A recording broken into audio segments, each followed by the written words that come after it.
Yo, yo, what's up? What's up? Let me know if I can be heard. Let me know if I can be heard. It's your guy Ray Hanma, one versus a million. This is the Hanma Force, and we're about to have the Hanma Force movie night tonight. But today, this is the notification basically of the movie night. So, but on this one, in alerting you guys about it, I'll be giving, I'll be having our Geek-verse news. So yeah, where we'll be sharing some stuff, in the Geek-verse, everything that's in the Geek-verse, related. So yeah, and similar to what I've showed before on the Geek-verse news, from the previous pre movie nights. So as I would call it. So yeah, thank you guys for coming through. I'm not your fan. I'm not your stan. For I am brother. Yeah, please hit the like, share, follow. Uh, Also, if you're feeling generous, please, bless the Hama Force. Hit the Cash App, and yeah. So whatever you got, hey, it's a blessing. Appreciate it. But yeah, man. I also want to share with you guys one of the elements that I have. I just came across. Uh, I think two of them. Yeah, I haven't finished yet. So, yeah, after I share these, then we'll dive into our movie night. So, which will be, I'll say, an hour or two after this stream. All right. So, yeah, and I want to get you guys' thoughts because I'm kind of geek, kind of curious about it, because our one of our guys, whom which I'll be sharing, and shout out to him, sharing some of his content, more of his content. Shout out to him, my brother Rob from Comics Explain, and uh, and yeah, so as more ideas, start coming through, for the Hama Force, the Anime Night and the Geekverse news, I'll be uh, I'll be delivering, and so yeah, as more come through, I'll be sharing it with you guys, and yeah, and also in relation, okay, before I show these videos, get into this, okay, all right, on this side right here, I just came across this news article, right? Article. Let me see if I can share it. I believe, yeah, saved it. So let me go ahead and put it in there for you. Yeah, there we go. All right. Now this article is basically going to be talking about something that I shared with brother nameless protagonist. Basically they're saying, and I'm like kind of like, ooh, I don't know, man. That's kind of like a tall order, because I'm like, okay, I know our boy, Tanjiro, was our, from Demon Slayer, was our guy, before we got exposed to uh, Sung Jinwoo from Solo Leveling. But this article is basically saying, y'all, that Solo Leveling has officially been surpassed um, by a particular anime, and I'm like, damn, it's one of those like that's like a little bit long title, but um, yeah, but it's in there within the article. Then I come across another article. I'm thinking probably from the same source saying that Demon Slayer surpassed Solo Leveling. So yeah, I'm definitely like, what the hell is going on here? I'm definitely like, what the hell is going on here, man? So I'm like, somebody help me understand.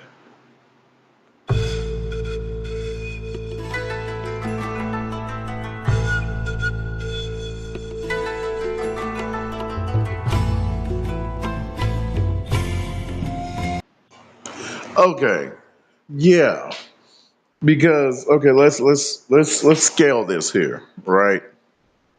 and looking at what each three of these franchises, what they deliver. Solo leveling is more impactful because it's like, damn, it's Sung Jin-woo had one hell of a upbringing when it comes to his journey and being being a hunter, so he could basically work his way up and earn money, for better treatment for his mother. But with the events that took place, that was not foreseen, it basically led him to come across the realization that he can find a way to actually totally cure his mother. So, which was his goal, take care of his mother and and his sister. And yeah, and he had, boy, there were some battles, some spectacular battles that he had. Man, whoo! Not saying it wasn't the same like when it comes to Demon Slayer. Demon Slayer, you know it's uh it's heart gripping because I mean there's some characters that we have that we came across in there in that franchise that we've grown close to, such as Ringo. And I'll say, damn it, hey, that's justice for Ringo.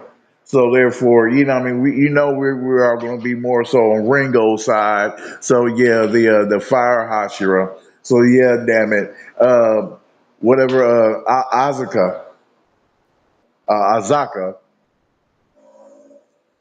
yeah.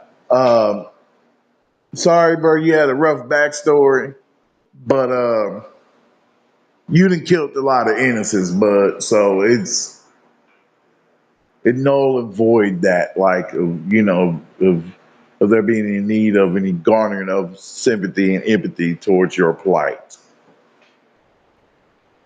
Like it's recognized, okay, what's happened to you is fucked up, but still that doesn't warrant for you to,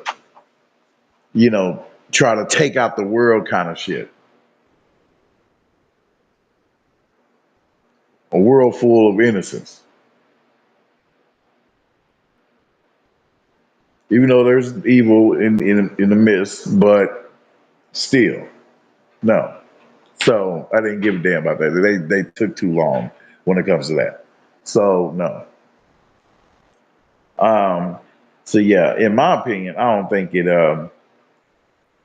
surpassed solo leveling. Oh, Ray, you mean the movie? No, no. As a matter of fact, I'm still behind them because I believe they came out with a solo leveling movie. That in which, yes, it is on my list too as well. So yeah, hopefully you guys can get the article from both sides. So yeah, that because I'm working with Rumble Studios. So yeah, damn, and I forgot to send the guys the link in the discords. So which I'll do that later. But yeah, um, sit back, chill with your boy. Take a minute. Hey, go ahead and get something to munch on or something like that. Your 420, you drink and shit, hey, unless, hey, dive in the Geek-verse, you know.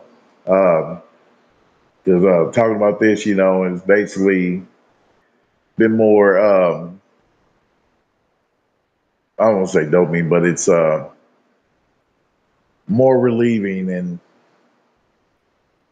joyful and exciting and relaxing to me to talk about than, and help me to take a break from the serious issues from what I talked about in my last video of a totally different world than what we're about to dive into now, which you know gives us a little break from from reality for a moment. So yeah,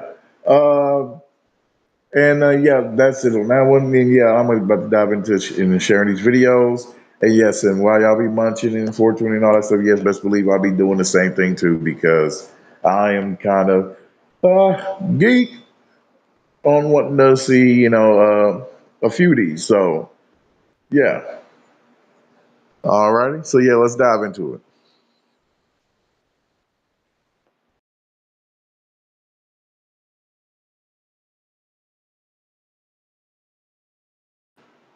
Oh, and fair use, and yep, and shout out to the content creator whom I'm about to share. Shout out to For Never World.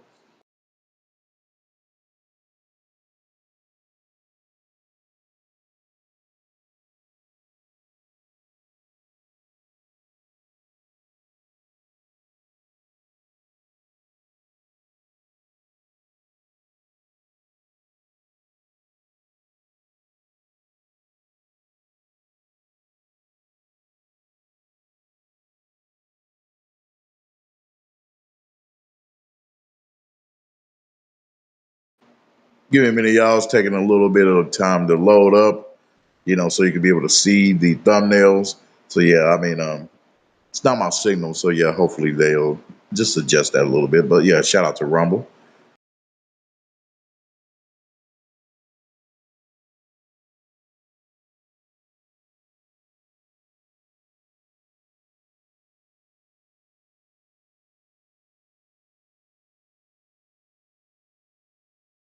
Okay, so no shade to Boruto, but I think this is something that's been needed to be said for quite some time. Because after the original Boruto manga, one of the biggest things that the Boruto story and the Boruto character has seen was the fact that the character immensely changed to the point where it's like, bruh's epic as heck and you don't even recognize him anymore. This is not that same little kid that was crying, all that stuff like that's gone. And honestly, that's been one of the things that I have praised. I have given it a lot of acclaim from me because I'm like, yo, dog, homie is just him. He's epic, he's awesome, everything about him is just like, yo. But admittedly, I gotta add in something that I noticed, that while we've had a massive glow up, a massive upgrade of a character, there's something that was lost in translation when it went from OG Boruto to where we're at right now. And before anybody comes up in here and is like, yo, dog, you hating, oh my gosh, here you go, like, bro, you switching up. No, still very much so an enjoyer of reading this manga. In fact, shout outs to Boruto. I heard the manga as a whole has like 10 million copies sold at this particular point worldwide, which is a very big feat, and it's not that far from some of its contemporaries. And in fact, it has sold more manga volumes than majority of the stuff that's in Weekly Shonen Jump currently. So no hate. And this isn't even necessarily about the Boruto franchise or series as a whole, because again, we've talked about that in the past of how much I enjoy it, how much it's upgraded, how much the writing has gotten just more epic and all that stuff. Like, no, this isn't about the story. This is more so about Boruto Uzumaki, or I guess in Two Blue Vortex now he's just Boruto. Yeah, if you haven't read about it, a lot has happened, and right now he's technically just Boruto. But going back to it, one of the biggest things about Boruto as a character that I feel we've lost since the beginning of Two Blue Vortex is the fact that the character doesn't necessarily seem like himself anymore. And some people, again, and myself included, have given it credit for those very same reasons of like, yo, he's so serious now, he's so epic, you can't mess with him, oh my gosh. But then it's that very same notion that also makes me reflect on the character and look back and think, damn, what happened to Boruto? And that's not necessarily me asking a question, because I get what happened to Boruto. A lot of really heavy stuff has happened to the character leading up to where we're at right now. That was a rhetorical question. I more so mean the Boruto manga has been going on since what, 2016, 2017? The anime has been going on, or well, was going on up until that point, until eventually it ultimately returns or whatnot. And the character that was established slowly but surely grew, because admittedly everybody for the most part was not the biggest fan of the Boruto character early on in the story, because it was kind of like, yo, homie comes across as spoiled and entitled, and because he's the Hokage's son, he thinks he could do this, that, and the third, and act this, that, and the third. But that wasn't all throughout the OG Boruto story. That was more so early on. As the story progressed, we got to see the character grow, change. He went on different missions. You've seen that he started taking things more serious. He stopped looking at things as like, yo, I'm the Hokage's son, or I'm Sasuke's student, therefore I'm better than everybody. Like, you actually got to see a more humbled version of the character as things grew, which was a great thing to see. But even more so about the character, that even throughout all of that, you still got to see elements of who he originally was. Because Boruto wasn't like some no emotions type of kid when he was younger. Like, Boruto actually had emotions and was like, you know, I don't want to say the average kid or anything like that, but he ultimately was somebody that, like, well, you would want to kick it with, you would want to be friends with. And that's not to say that the Two Blue Vortex version right now you wouldn't want to kick it with, because yeah, probably it'd be more epic as ever. But it's elements of his personality that seems to have vanished ever since we've gotten to Two Blue Vortex that kind of makes me look at the character like, character development is one thing, right? As we just discussed, homie eventually in part 1 was humbled. Ultimately, eventually he stopped moving around entitled, and early on what happened in the Chunin exams and stuff like that, all of that gradually started to dissipate as part 1 went on. But he was still the Boruto Uzumaki character that was pretty much just a chill dude. He liked what he liked. Ultimately, he was just a good dude. And the Two Blue Vortex version, it seems as though a lot of those elements, because of the serious nature of things, has essentially been stripped from the character. Admittedly, about a chapter behind on the manga, so if something happened in the latest chapter that I've missed, then sure, but for the most part, to my recollection, I don't think there's been one time during Two Blue Vortex's run, which has been quite some time now, that we've seen the character, well,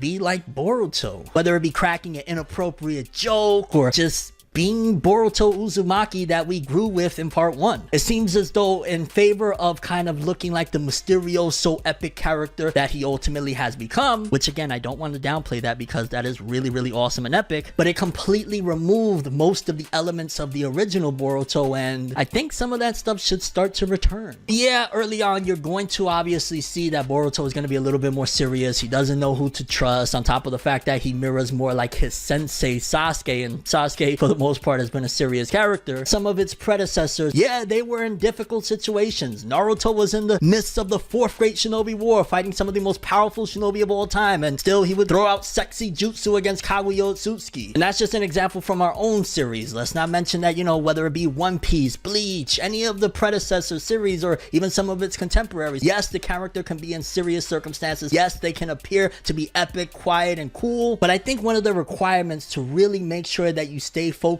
and grounded to who the character is, from time to time adding in that character that we knew and loved and we grew with. Like, imagine with everything that Luffy went through in One Piece, all of a sudden he just stopped being goofy and zany and silly and ultimately was just 100% serious all the time. People will be like, yo, who is this? So I say all that to say that one of the biggest things, if I could change anything about the Boruto character as it stands right now in Two Blue Vortex, is add back some of the elements of his personality of who he was before Two Blue Vortex. I'm not saying add in the spoiled and entitlement, that's been long gone, but that personality, that bubbly character that kind of had a lot of people attracted to him in one form or another just to be around him, bring that back. Don't get me wrong, I really appreciate, and personally I think it's so awesome to see him mirroring Sasuke, because, well, let's not kid around, Sasuke is freaking epic and awesome and one of the most dopest characters in shonen in general, but I don't want to completely forget who this character was before everything went crazy. Even in the midst of chaos, the characters should never lose who they truly are. Have an awesome day. Peace in.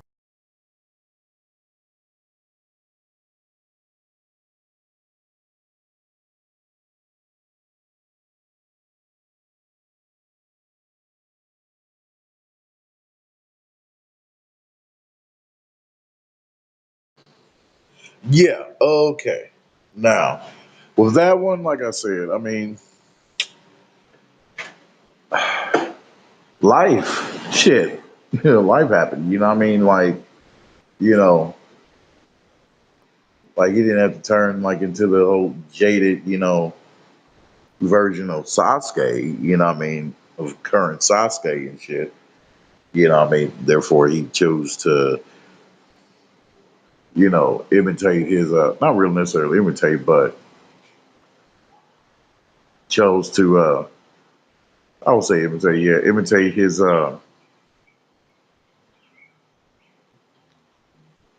standoffishness, basically, like his desire to be like a loner, you know.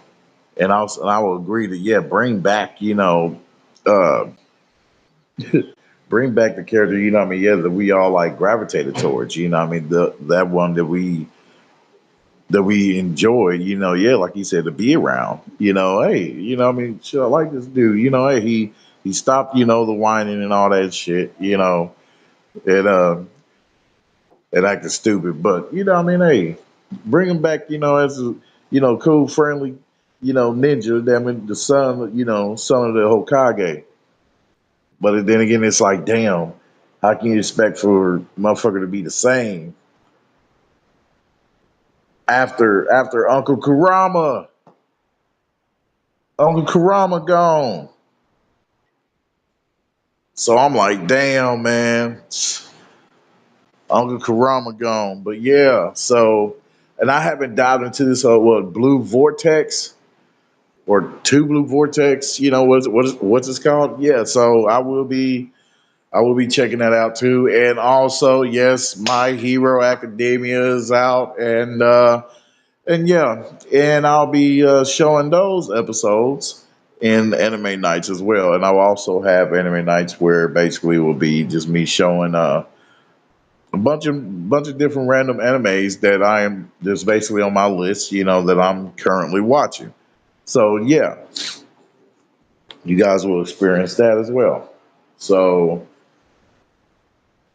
yeah, so I mean, I'm like, damn, and it's cool now. I'm seeing it now. These little clippings of him now being, a little older and shit, as they show him like being a little older, where his, head and neck and all that, looks is looking full grown now. So yeah.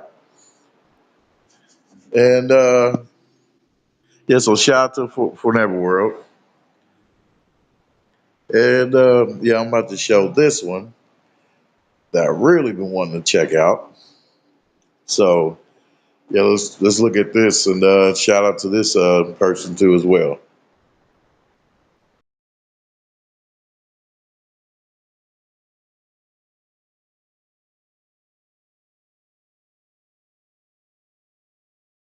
And also share your thoughts in regards to Boruto.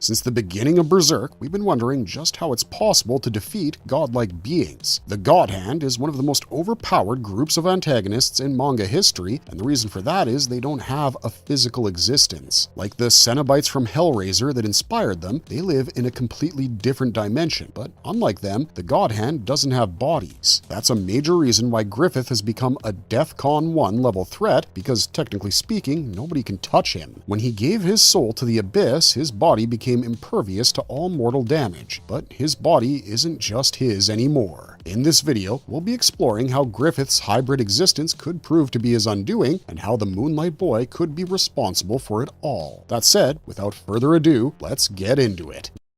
What we know about hybrids. Hybrids are extremely rare in Berserk, mostly because astral creatures don't show themselves so easily anymore. For 1,000 years, they've been fading into the background until finally they turned into actual myths and legends. We're sure that hybrids existed aplenty back when the physical and astral worlds were one and the same, but up until the Fantasia arc, that hasn't been the case for a long time, which makes hybrids immensely powerful. They're born when entities from the physical and astral worlds copulate, and such unions create entities with overwhelming authority over both domains. Hybrids have immense potential hidden within their mixed blood. The first proper hybrid we were introduced to was Yzma, the daughter of a human and a marrow. Even before she discovered she was a hybrid, Yzma was blessed with incredible sea legs because she could swim like a fish. But as soon as she learned her true nature and activated her abilities, she became part fish literally, because she now had a tail to help her swim. Yzma's instinctive grasp over her marrow powers is amazing, considering the fact that the only time we see her using them is her first time. To kick things off, she rescued Isidro from a rather deep fall into the ocean and shot back up like a flying fish, landing safely on the deck as if she'd been doing this for years. Then, she re-entered the ocean and joined up with her marrow mom and the rest of her tribe to sing a song that was powerful enough to help defeat the sea god. The sea god was an Emperor Ganishka level threat, especially when he entered his Shiva form, and Yzma had no prior experience using the marrow's singing ability, but she executed it perfectly on her first try, which hints at an immense potential for magic magic lying deep within her. This kind of thing wouldn't have been possible had she not lived by the ocean her entire life and if she wasn't a hybrid. Fiction loves giving people power upgrades based on mixed bloodlines, and that's true for Berserk as well. The demon child was barely 2 years old during the conviction arc when he spent nearly all of his life force trying to protect Casca. As a human fetus corrupted by a demonic seed, he wasn't conceived as a hybrid, but he was certainly born as one. When he popped out of Casca, the demon child could fit in your palm, but he rapidly grew into the size of a 2-year-old with some of the most disquieting disfigurations plaguing his body. He had tendrils for limbs, his head looked like a massive cancerous tumor, and he had a tail to top things off. But his power certainly couldn't be denied, because even before his birth, he managed to keep dead souls away from Casca despite her possessing the brand of sacrifice. As a being that was corrupted by a God Hand member, one of the strongest manifestations of evil in this universe, the demon child took on aspects of their power. Soul manipulation is perfectly within the jurisdiction of the God Hand, who can summon the friggin' vortex of souls with a hand gesture. The demon child being able to do the same thing even before he's born proves that his existence is broken. This kid can traverse the depths of the astral world to find its parents every night of the full moon, and the deeper paths of the astral world are feared by even the most skilled magi in this world. Before the conviction arc began, the child was able to interpret the causal current and warn Guts about what would happen to Casca in St. Albion if he didn't rush over to her, and during Casca's stay in St. Albion, the demon child exhibited powers that are frankly ludicrous. For over a month, he protected his mother from dead spirits, possessed corpses, demon flames, and everything in between, showing up right when Casca was in trouble and disappearing when the job was done. It's no exaggeration to say that 80% of the reason she stayed alive during that arc was this kid, and this kid could do things that even Guts couldn't. Protecting Casca from the bloody blobs of the incarnation ceremony without using fire is something only the demon child could have done, because it shares the God Hand's DNA. And a huge reason behind his accelerated growth rate and miraculous powers is his hybrid nature. Sadly, after protecting his mother from a barrage of quote-unquote holy flames being spit from the mouth of the biggest fanatic of the series, the demon child exhausted all of its life force. He might have been mighty impressive, but he was still just a child and not in full control of his powers. He spent everything he had to keep Casca safe, because the child instinctively wanted to protect its mother. The result was that the demon child came within a hair's breadth of dying, and that's why hybrids are important to the series. Though they have immense power, they are vulnerable to death, because part of them will always be mortal. In Berserk, while human beings can be killed with weapons like swords and sabers, astral beings cannot. They can only be killed with weapons that are imbued with astral powers, or people who are interstitial by nature, like Guts. But hybrids can be killed with traditional weapons, provided you can get close enough to them. As an added debuff, once a hybrid becomes a part of an astral plane, they become spiritually entangled with it to the point of disappearing when the plane disappears. Yzma started out as this island girl whom the crew rescued from the sea god in Solitude, but after reaching Elfhelm, she was accepted by its inhabitants. Due to her hybrid nature, she disappeared when Griffith and Zod destroyed the island's spirit tree, and that can potentially happen to the demon child as well if he spiritually identifies with a place. In fact, his comings and goings are closely tied to the lunar cycle, as is the case for most demonic entities in Berserk. So why are we talking about all these things that can happen to a hybrid? Well, we're doing it to point out the fact that despite their great powers, hybrids are vulnerable to a number of things, even more so than astral or physical beings. And whether he likes it or not, Griffith's fate is entangled with Berserk's most powerful hybrid.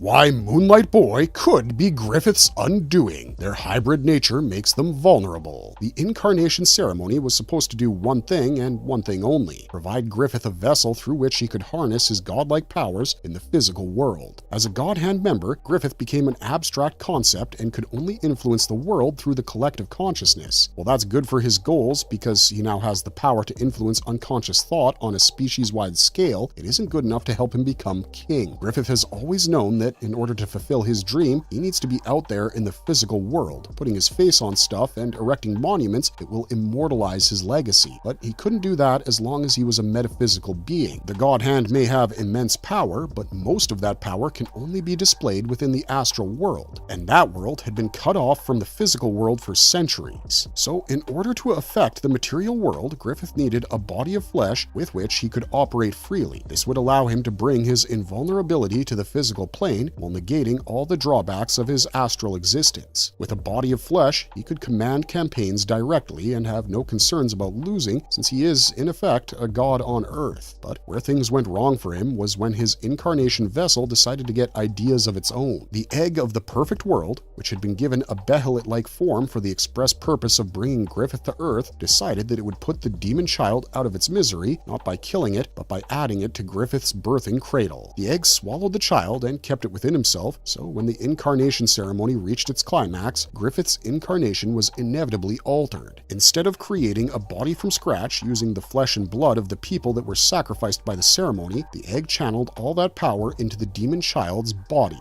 The child transformed from a hideous, malformed baby into a human one, and then rapidly grew into Griffith's adult form. This didn't mean that the incarnation wasn't a success because its end goal was achieved, but the process was flawed because it turned Griffith into a hybrid instead of a purely divine figure. When he manifested through the demon child's body, the child's consciousness didn't vanish. Being part God Hand himself, the kid was able to resist and find a tiny corner for himself within Griffith's mind. Because of that, Griffith's soul now shares a rental space with the baby he corrupted, and their agreement looks something like this. On most days, Griffith has control and is allowed to do whatever he wants in service of his dream or whatever, but on the night of a full moon, the kid takes over. At first, Griffith was unaware of this transformation, but as soon as he figured out what was happening to him once a month, he realized he couldn't keep disappearing like that all the time. So, in order to fix this problem, he kidnapped Casca from Elfhelm because for some reason, even when he was in control, he couldn't hurt her. When Griffith met Guts for the first time after his incarnation, his new right-hand man Zod duked it out with the Black Swordsman in an epic battle. It destroyed the elf cave where Casca used to live as a branded individual, and that cave was the only safe place for her. When Zod's apostle body crashed into it, it sent boulders flying into the air, and one of those boulders was headed straight for Casca. Guts thought he'd lost her for sure when Griffith swooped in and protected her with his powers. As soon as he realized what he'd done, he called off Zod and flew away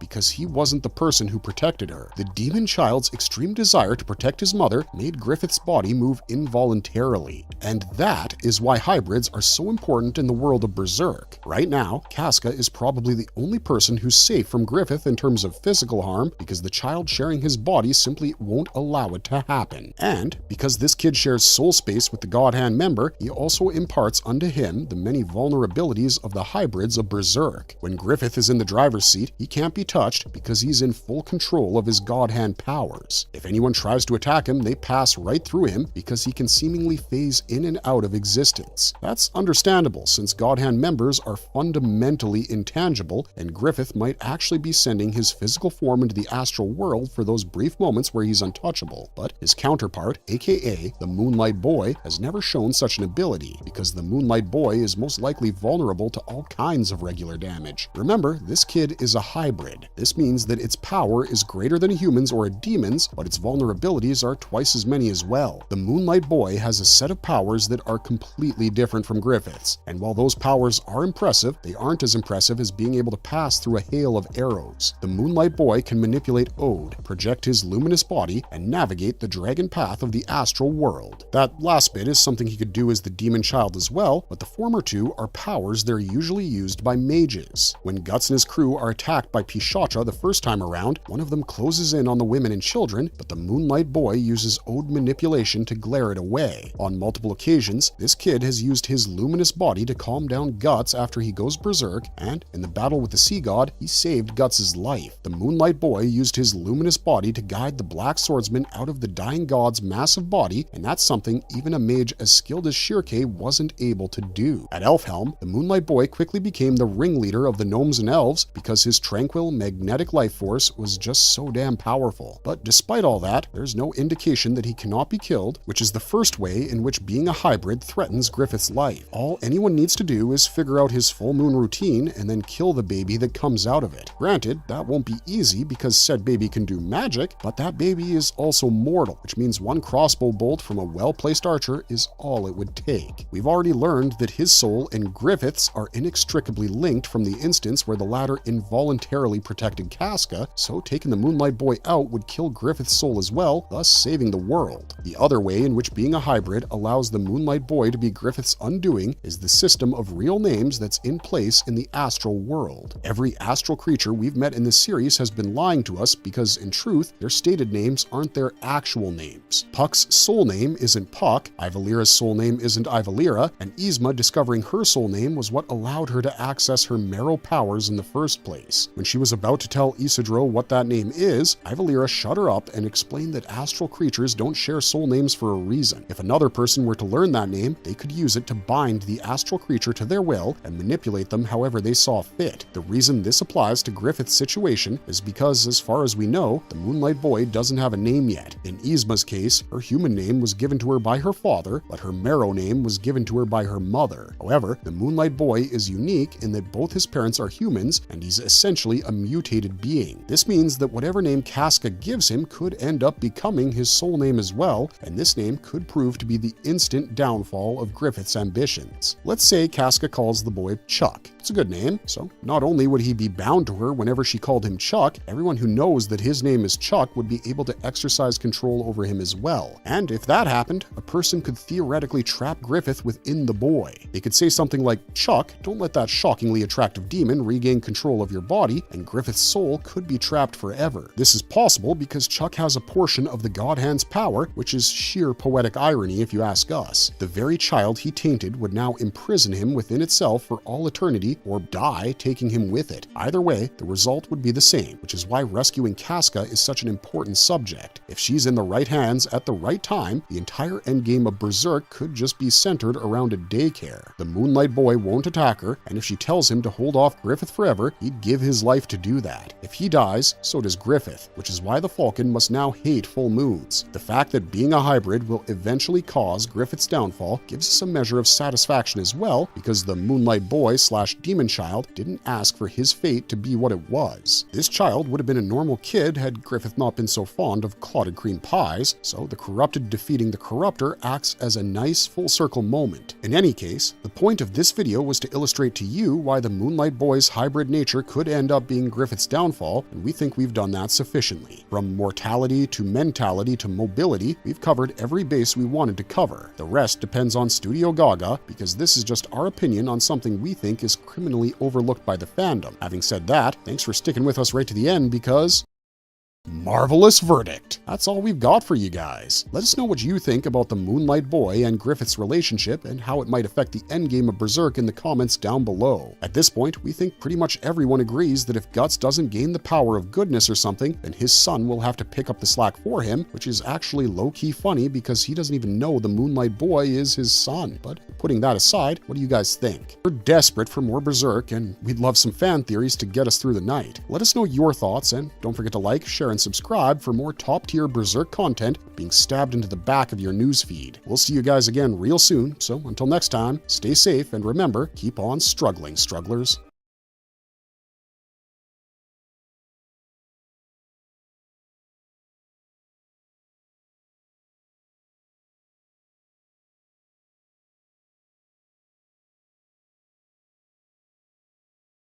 Since the beginning of Berserk,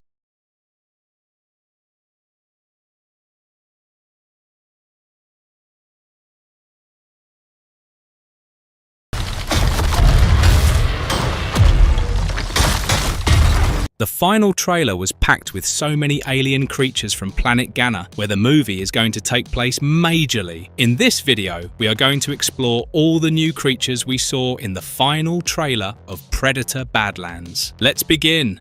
The Kallask, the ultimate apex predator. We get to see Kallask in its full glory in the final trailer. This is the main creature that Dek is hunting, a massive four-legged behemoth with multiple rows of razor-sharp teeth and distinctive head tendrils that immediately reminded me of a twisted fusion between a xenomorph queen and a rancor from Star Wars. What makes the Kallask truly terrifying is its sheer scale and apparent invulnerability. In the trailer, I watched Dek slice across across its stomach with what appears to be significant force, only for the creature to look back at him with what can only be described as contempt rather than pain. The creature's reaction suggests not only incredible durability, but also high intelligence. It's insulted by Deck's attack rather than hurt by it. The Kalisk's design features massive mandibles, rows of teeth that seem to go on forever, and those distinctive tendrils on its head that move with purpose. This isn't just a monster, it's an apex predator that even Deck's father fears, making it the perfect test for a young predator trying to prove his worth.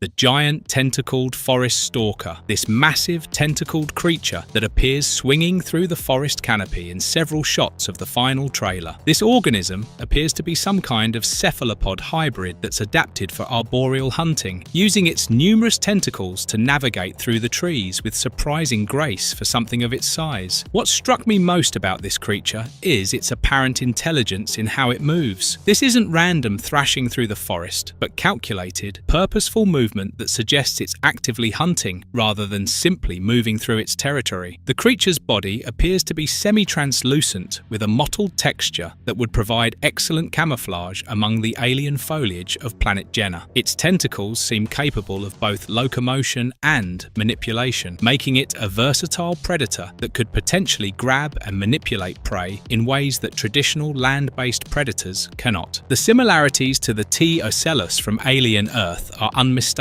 suggesting these creatures might be part of the same evolutionary family tree, or perhaps bioengineered organisms created by the same source. It would be really interesting to see if it is an evolved or grown-up form of T. ocellus, or maybe some creature from the same family tree.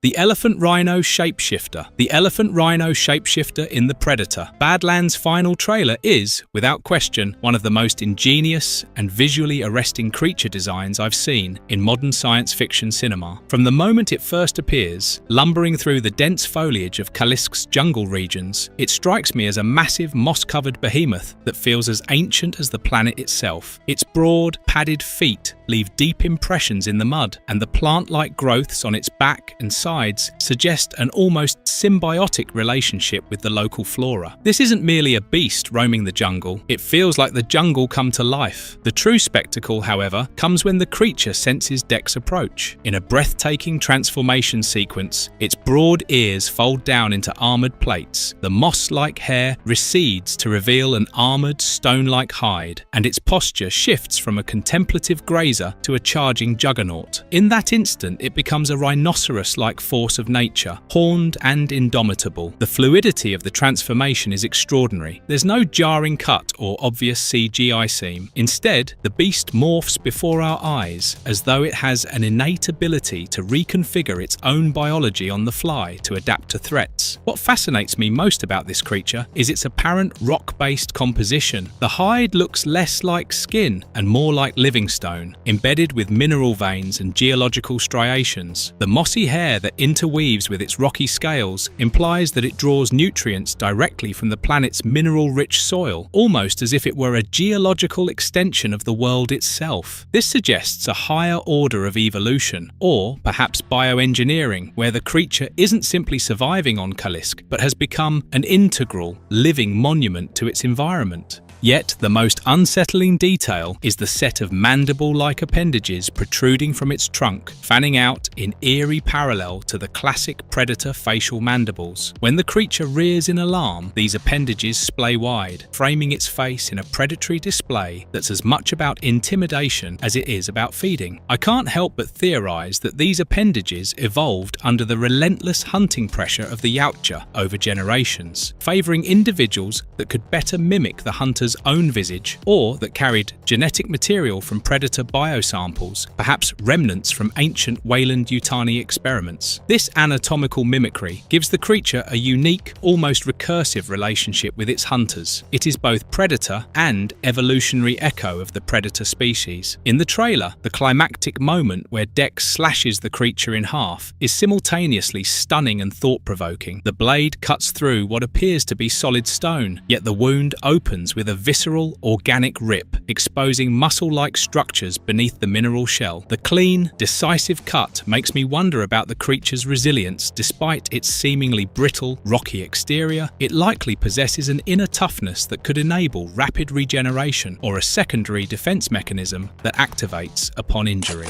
The pterodactyl dragon hybrid. There is flying creature throughout the trailer that appears to be a hybrid between a pterodactyl and a dragon, featuring massive wings and what appears to be intelligent hunting behavior. Unlike typical flying predators that hunt opportunistically, this creature seems to stalk its prey from above with calculated precision, suggesting sophisticated intelligence and hunting strategies. The creature's wingspan appears massive, easily capable of carrying off human-sized prey, and its flight patterns suggest it's tracking ground-based targets. What makes this creature particularly dangerous is its apparent ability to coordinate its attacks. In several shots, it appears to be working in conjunction with ground-based threats, suggesting pack hunting behavior, or at least territorial cooperation with other species. The creature's design features elongated wings with what appears to be membrane-based flight surfaces, similar to bats, but on a much larger scale. Its head design suggests powerful jaw muscles and sharp teeth designed for tearing flesh, making it a formidable aerial predator that could pose a significant threat even to a well-armed predator.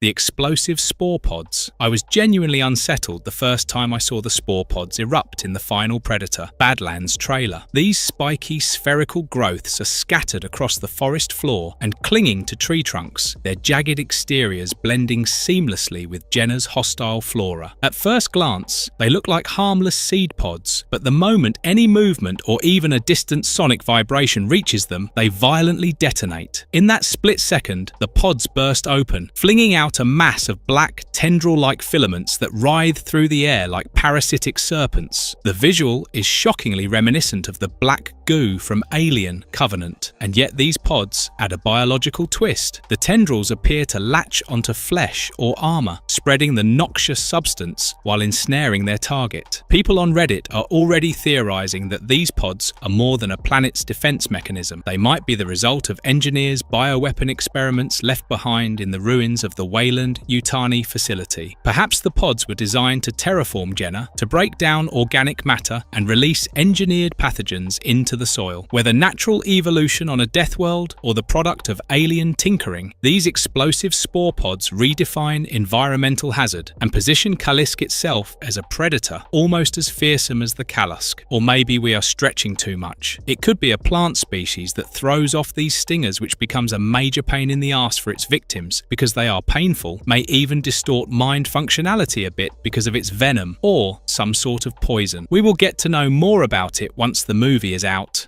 The carnivorous vine networks. I noticed throughout the trailer that the planet's vegetation isn't passive. The vines and plant life actively attack both Dek and the Wayland-Yutani soldiers with coordinated, intelligent behavior. These aren't simply plants that happen to be dangerous. They're actively predatory organisms that seem to communicate and coordinate their attacks. The vines appear to have some form of distributed intelligence, possibly connected through underground root networks that allow them to share information about prey location and movement. When they attack, they do so with purpose and strategy, attempting to entangle and immobilize their targets rather than simply lashing out randomly. The vine networks seem to be particularly attracted to movement and heat, suggesting they've evolved specifically to hunt warm-blooded prey. What makes them especially dangerous is their ability to blend seamlessly with the planet's natural vegetation. They're essentially invisible until they strike. The coordination I observed suggests they might be part of a larger planetary organism, with individual vine clusters serving as sensory and attack appendages for a much larger biological entity. The armoured ground stalkers. I spotted several smaller ground-based creatures throughout the trailer that appear to be heavily armoured predators designed for close-quarters combat. These creatures seem to fill a similar ecological niche to large cats or wolves on Earth, but with significant biological modifications that make them far more dangerous. Their armour appears to be naturally occurring rather than manufactured, suggesting evolution in an extremely hostile environment where defensive capabilities are essential for survival. The creatures move with pack hunting behavior, coordinating their attacks and using terrain to their advantage in ways that suggest high intelligence and sophisticated hunting strategies. What makes them particularly threatening is their apparent speed and agility. Despite their heavy armor, they can quickly close distance with prey while remaining protected from counterattack. Their design suggests they're ambush predators that rely on stealth and surprise rather than brute force, making them perfect for hunting in the dense jungle environments shown throughout the trailer.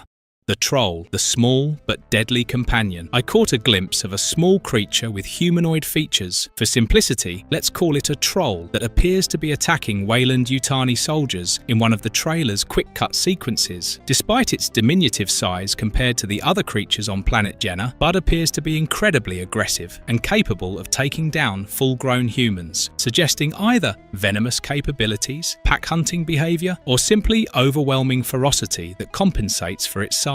It might be a juvenile form of one of the larger species. This troll-like being might represent a symbiotic organism that works in conjunction with larger predators, serving as a scout, distraction, or finishing weapon for coordinated attacks. This brings us to the end of the video. It's pretty clear that we are going to see some insane flora and fauna in Badlands. I am really excited for it, and this brings us to the end of the video. Drop a like and a sub if you liked what you see here, and tell us in the comments which creature really intrigues you from the final trailer. Be safe and be marvelous out there.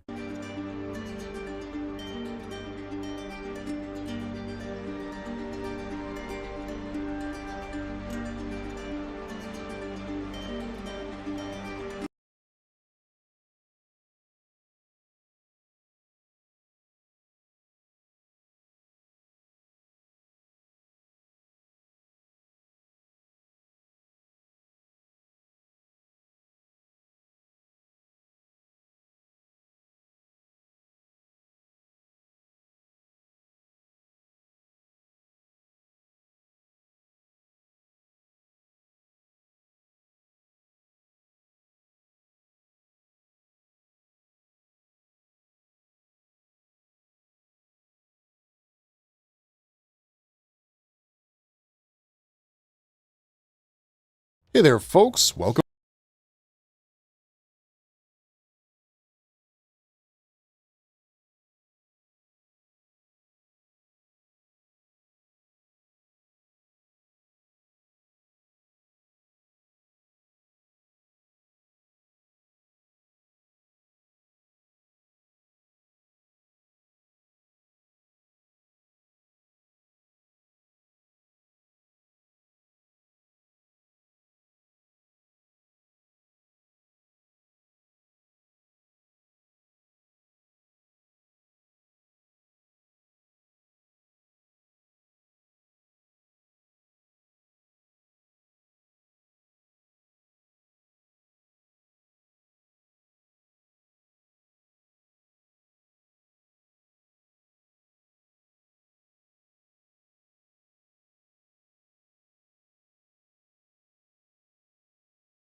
Hey there folks, welcome back to Marvelous Anime. Today we're headed into the shadows of anime's past, back to the 80s and 90s where sci-fi and cyberpunk collided in some of the most daring ways. From grim futures ruled by towering megacities to unsettling explorations of technology's grip on humanity, these hidden treasures deserve another look. So buckle up as we journey through a lineup of retro anime that never quite left our imagination.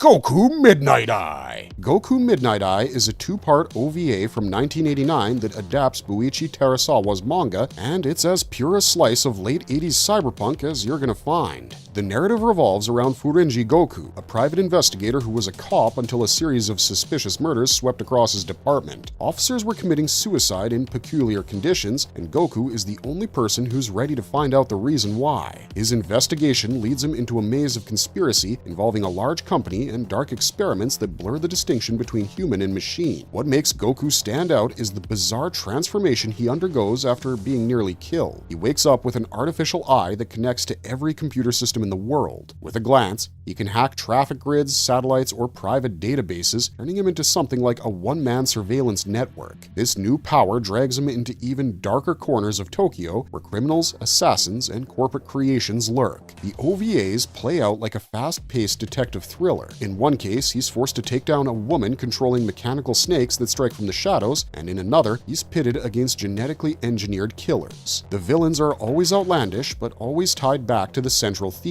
technology pushed past the point of humanity. Goku doesn't easily sail through such fights. He's bruised, outnumbered, and he must use his grit and the Midnight Eye to make it out alive. The anime is aesthetically representative of the Neo City fascination of the time, with its neon lighting, rain-soaked streets, and cybernetic body horror. Beneath the cool action, however, lies a tale of one man versus a system that devours whoever opposes it.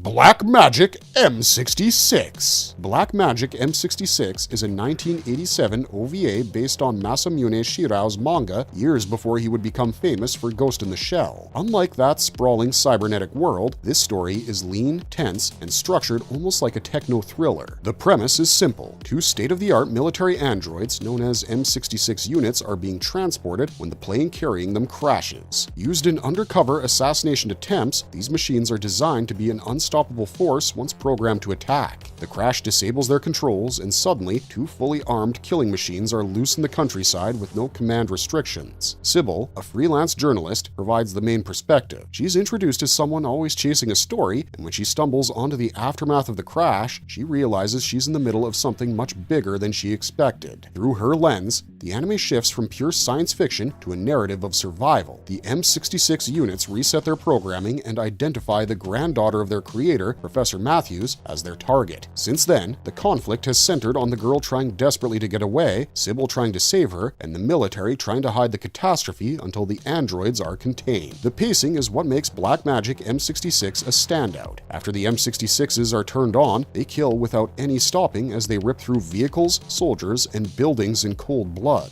Unlike other anime villains that taunt or show personality, these androids are simply machines following code, which makes them terrifying in their simplicity. The animation drives that feeling home with fluid action, explosions, and detailed mechanical designs that show every movement of these killing machines. The OVA doesn't stretch into philosophical questions the way Shirau's later works do, but the core idea is clear that once technology built for war slips out of control, there's little that can stop it. In just under an hour, Black Magic M66 delivers a stripped-down cyberpunk chase that remains one of the most effective and underrated one-shots of the 80s. Bubblegum Crash. Bubblegum Crash arrived in 1991 as a follow-up to Bubblegum Crisis, carrying over its cyberpunk world but narrowing it into 3 compact episodes. The setting remains Mega Tokyo, a neon metropolis rebuilt after a disaster and now inundated by the influence of advanced androids known as boomers. With Genom, the mega corporation responsible for creating most of these machines, weakened after the events of Crisis, a new power vacuum opens. Criminal gangs and competing groups start to take advantage of the situation, and once more, the Night Sabers are compelled to intervene. The Night Sabers, Cilia, Pris, Lina, and Nene, are the main focus of the story. Cilia is still in charge, funding the group and keeping their technology a step ahead of the threats pouring into the streets. Pris, the biker and rock singer, is battling her normal distrust of authority, as well as wondering how much longer she can lead a life divided between music and warfare. Lina, who's more down to earth, attempts to keep her day job as she gets sucked into the conflict with the team. Nene, the youngest, possesses technical skills and access to police systems, but is always torn between her official life and her dual existence. They jointly go on missions to prevent the escape of runaway boomers, corruption, and to ensure that Mega Tokyo isn't forced through another crisis. Each episode is centered around an intensified conflict between the boomers and the intrigues of illegal organizations that seek to dominate them. It's more direct and aggressive than the previous series, with more suit fights and fast-paced city chases. Meanwhile, the reduced length of the runtime compels the story to run fast, and little opportunity exists to allow the slower character rhythms that Bubblegum Crisis occasionally had. Even so, Bubblegum Crash captures the same mix of sleek armor design, pulsing cityscapes, and the central tension of four women holding their ground against the tide of unchecked technology. While it's not as expansive as its predecessor, it delivers a condensed cyberpunk thrill that keeps the Night Saber's story alive, and it remains a solid entry for fans of early 90s anime. Dominion Tank Police. Dominion Tank Police came out in 1988 as a 4-part OVA adapted from Masamune Shirau's manga, and it's one of the more unusual cyberpunk titles of the late 80s. The story is set in Newport City, a polluted sprawl where crime has become so overwhelming that the police rely on literal tanks to keep order. This is a special unit that's dispatched in armored vehicles instead of standard patrol cars, a move that can cause damage to buildings and streets in the process. What follows is a chaotic and satirical blend of high-octane action and sharp commentary on excessive force. It stars the adventures of Leona Ozaki, a new police officer joining the tank police and immediately developing a strong connection with a small, personalized tank she calls Bonaparte. Compared with the giant machines her squad mates ride, Bonaparte is small and nimble, and this quality makes Leona underestimated and yet surprisingly efficient. Through her, the audience sees the absurdity of a police force that levels half the city just to stop a robbery, while also getting a glimpse of her determination to prove herself in a team of reckless veterans. Against them is Buaku, a melodramatic criminal genius, and his henchmen, the Puma Sisters, two genetically engineered women who alternate between flirtation and murderous acts. Their battles with the tank police furnish most of the dynamic of the show, starting with petty robberies and moving on to more serious schemes that shake up the already unsound city. The most interesting thing about Dominion Tank Police is its tone. It may seem like a joke on the surface with overdramatic gun battles, however, there's a darker layer below the humor. Newport City is covered in toxic smog, a warning about uncontrolled industrialization, and the concept of police rolling their tanks through residential areas is a disturbing echo of police authority gone awry. The OVA features a blend of absurd comedy, mechanical spectacle, and social critique, which lends it lasting appeal. Even decades later, Dominion Tank Police stands out as both a parody of action tropes and a sharp snapshot of late 80s cyberpunk anxieties.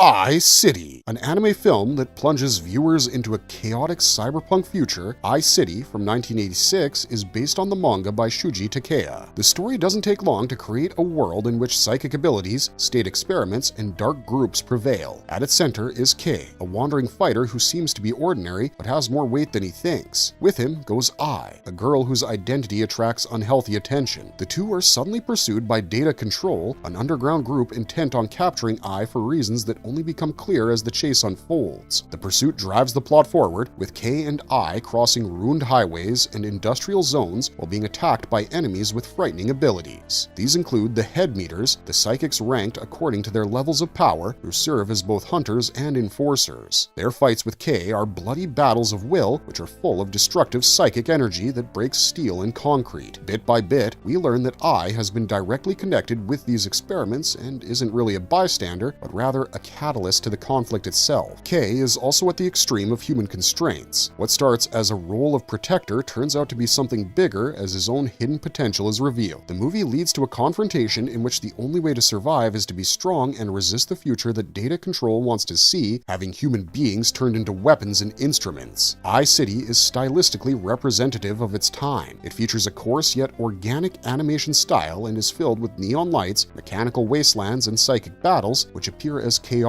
as they are. It doesn't stop to meditate on profound philosophy, but the bottom line is absolutely clear. Uncontrolled authority and experiments deprive people of their humanity. That makes I-City a weird yet unforgettable addition to 80s anime, a creation that embodies both the vitality and the discomfort of the cyberpunk imagination of the time.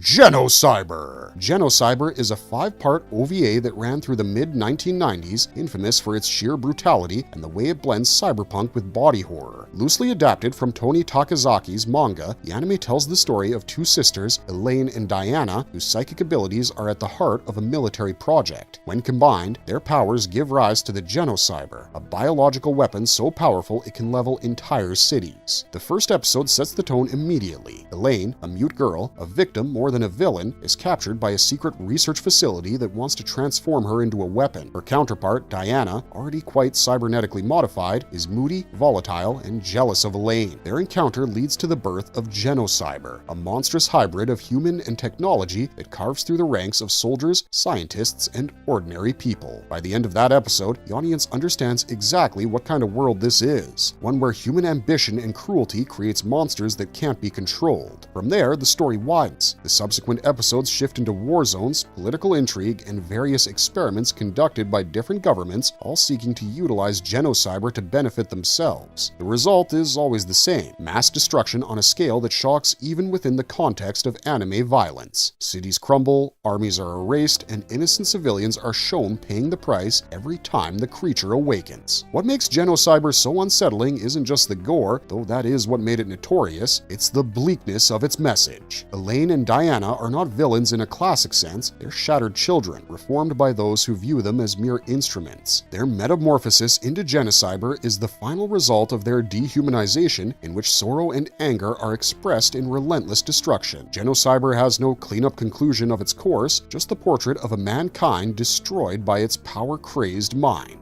It's an abrasive and difficult watch, but it remains one of the starkest visions of cyberpunk anime's fascination with technology crossing the line into pure horror.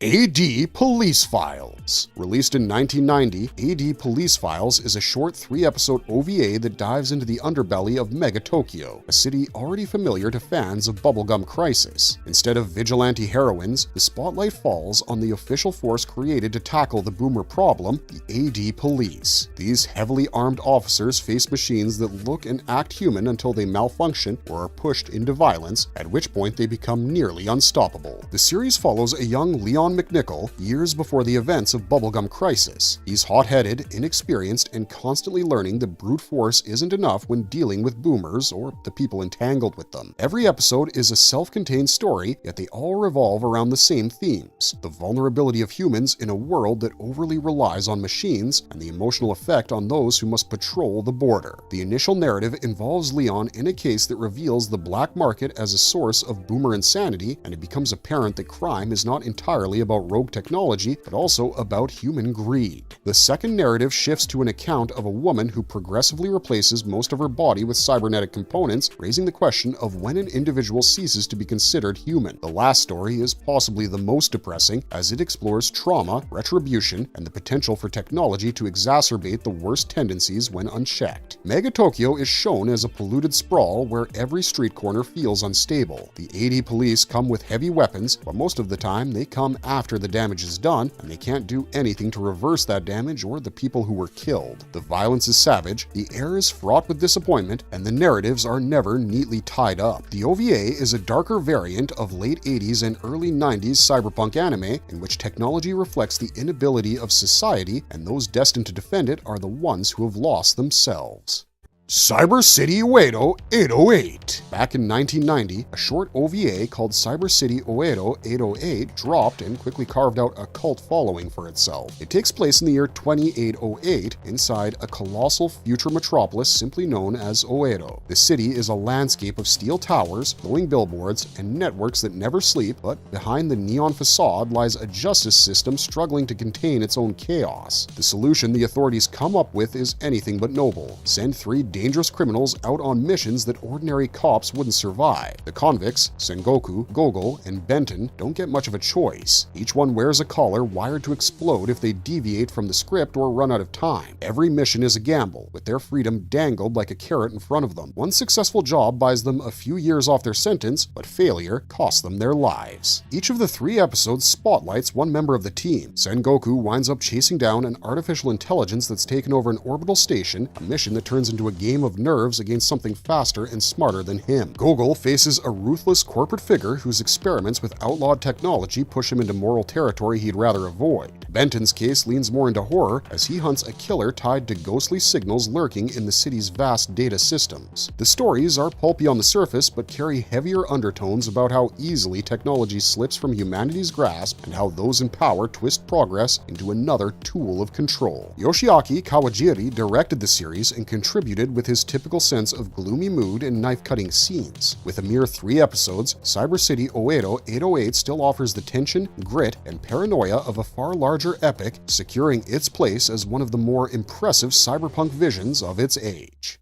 Armitage 3. Back in 1995, Armitage 3 debuted as a 4-episode OVA, later condensed into the film Polymatrix. It tells a story set on Mars in the year 2046, where colonization is in full swing but social tensions run high. Human beings have created androids that have reached a point where the machine and human are almost indistinguishable. The so-called thirds do not simply imitate human behavior, they can also reproduce, which is disturbing not only to politicians and corporations, but also to ordinary citizens. To many, the idea of machines crossing that threshold feels like an outright challenge to humanity itself. The series opens with Detective Ross Syllabus, an Earth cop who transfers to Mars after a shocking incident on a passenger flight. A singer is murdered, and it turns out she was a third. On Mars, Ross is paired with Naomi Armitage, a headstrong detective who plays by her own rules. It's a shaky beginning to their partnership. He's reserved and tired, and she's reckless and bold, but the two are drawn into a series of brutal murders where thirds are being hunted and destroyed. The case continues to unfold, and Ross realizes the murders are a portion of a bigger conspiracy involving influential people who desire the existence of thirds to be forgotten. Meanwhile, the merciless ambition of Armitage is understandable after her secret is revealed. She too is a third, a living testament to the very fact that society is trying to disavow. That discovery turns the case into a very personal struggle over identity and life. The OVA exhibits all the visual and tonal hallmarks of a mid-90s cyberpunk anime.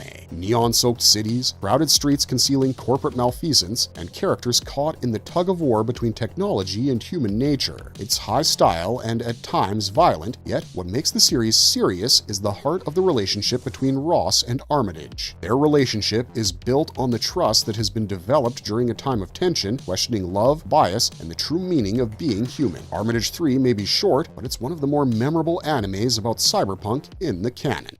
Appleseed. When Appleseed came out in 1988, it offered one of the earliest animated looks at Masamune Shirau's vision of a rebuilt world after global conflict. The film drops viewers into Olympus, a futuristic city designed as a model of peace and efficiency, ruled not only by politicians, but also by a central computer system that claims to maintain balance. To support this order, society has turned to bioroids, engineered beings meant to smooth out human weaknesses and maintain stability. On paper, it's a utopia. In practice, it's a city split between those who embrace this system and those who see it as another form of control. Dunan Newt and her partner Briarios are the central characters of the story. Both are veterans who have served in the city's E-SWAT unit. Dunan is hard, rash, and devoted to her principles, and Briarios, reconstructed with a great deal of cybernetic additions, is the conflict between man and machine that Olympus itself symbolizes. The two also become involved in struggles that reveal the weak roots of the city, including anti-government movements, terrorist organizations that aim to destroy the bioroids, and other authorities within Olympus who fear the power of the supercomputer. Their missions place them in the crossfire between law and freedom, order and chaos. The OVA is engaging even in its shortened version because it balances gun battles and political intrigue with bigger questions. Will a system that's meant to eradicate human vice ever enable real freedom? Is Olympus defending its citizens or silently depriving them of what it means to be human? The movie doesn't offer simple solutions, but puts these questions into perspective through action sequences that maintain a tense pace. The animation aesthetically reflects its era, featuring manually drawn mecha battles, bleak cityscapes, and an atmosphere of sterile stability and chaotic disaster. It lacks the refinement of subsequent editions, but it aligns the ideas of Shirao in a manner that is unruly and straightforward. Appleseed remains a key piece of late 80s cyberpunk anime, more about the consequences of humanity's pursuit of perfection than about spectacle itself.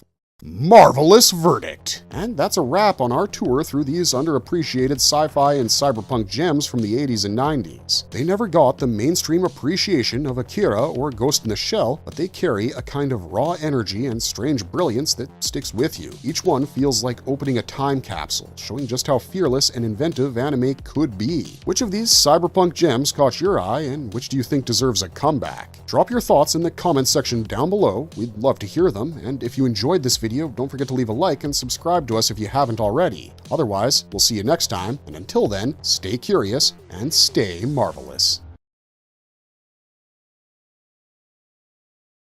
What's going on, guys? This is Rob, and we are here with DCKO, and I am so excited about this story. So let's get into it, right? So it starts off with Superman, and it says, here in the dark, in the moments before it begins, he tells himself it's just another fight, a brawl like countless ones before, a contest, a game to win. Hell, for this one, everyone even got to bring gear. Clark got to bring the knuckles. He forged them in the fortress years ago after returning from the dead. Knuckles with miniature suns raging inside, angry suns taken from empty universes. He thought about calling them Dawn's Day Knuckles, but Lois shut that down fast because clearly Lois has no taste in naming weapons. Even so, with them, he's stronger, faster, ready to throw down. He's fought in other dimensions, other universes, fought gods, titans. What's one more fight? And then the doors open, and Superman is totally flabbergasted by what he sees. So, what this does is this jumps to a game between Superman, Diana, and Bruce. Now, this is not the tournament, right? But while they're going back and forth and playing this little bit of a game, which almost kind of seems like a superhero version of, like, I don't know, Chutes and Ladders or something, I'm not entirely sure. You end up finding out they've all kind of been brought together by Lois Lane. And it's just kind of R&R, right? It's a chance for them to sort of hang out as friends and to socialize and have a good time and that kind of thing. But then this monologue kicks in and it says, they play on, and as they do, they talk as friends. Family, not colleagues or heroes. They joke, they talk about their children, they discuss private things that we'll return to very soon.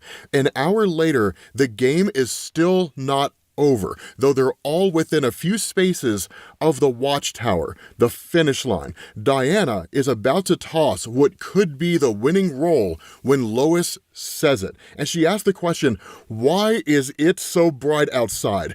And it's bright outside because Darkseid is bringing the light of wrath to a world that has pissed him off.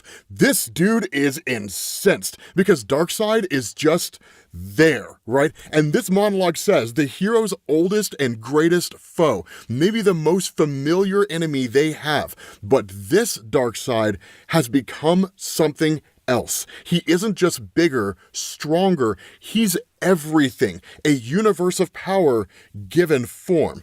Everywhere he looks, the city becomes his. But then Clark thinks it does not become his, it becomes him. Clark can see it happening. Every particule, every molecule, every atom is now of Darkseid. And as they charge him, Clark tells himself they've done this before. They fought Yuxas dozens of times and won. But deep down, he can feel it. This is different. And when he looks at his friends, he knows they feel it too, because the being out there, he exists beyond physics. He's somehow everywhere at once. He's more than a god. He is all godliness. He is all the wonder and terror of the cosmos, because literally this fight against Darkseid is happening in every location at the same time. It is incredibly metatextual, but it's like Themyscira,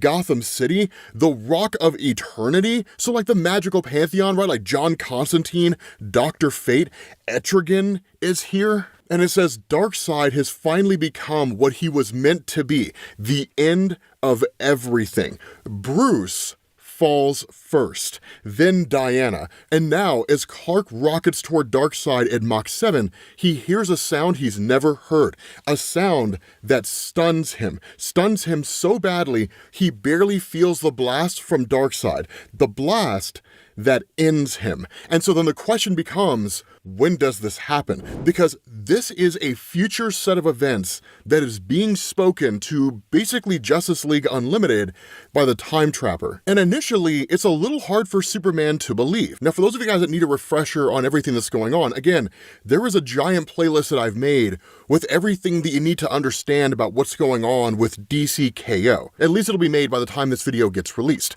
But the whole idea behind Time Trapper is that it's basically just Doomsday, right? Doomsday's never been able to die, and so in the far-flung future, Doomsday quite literally becomes the keeper of time. And so everything that you're seeing here with the events of DCKO, this is all part of the warning that Time Trapper gave to Superman when he first appeared and told him, you have to help me in my quest. If you do not, terrible things will happen the longer this goes on. We don't exactly know what it was that Time Trapper needed from Superman specifically. Of course, Superman turned the idea down, but the fact is, this is all part of that. And so where Superman is a little hesitant to believe what it is that, like, Time Trapper is saying, that at that moment, Batman gets a text from Lois where she just says, reminder, game night in 1 week, our place, no excuses. And so that's the crazy thing, because now they know Time Trapper's telling the truth. And he says, we of the Quantum Quorum have managed to combine our chronal powers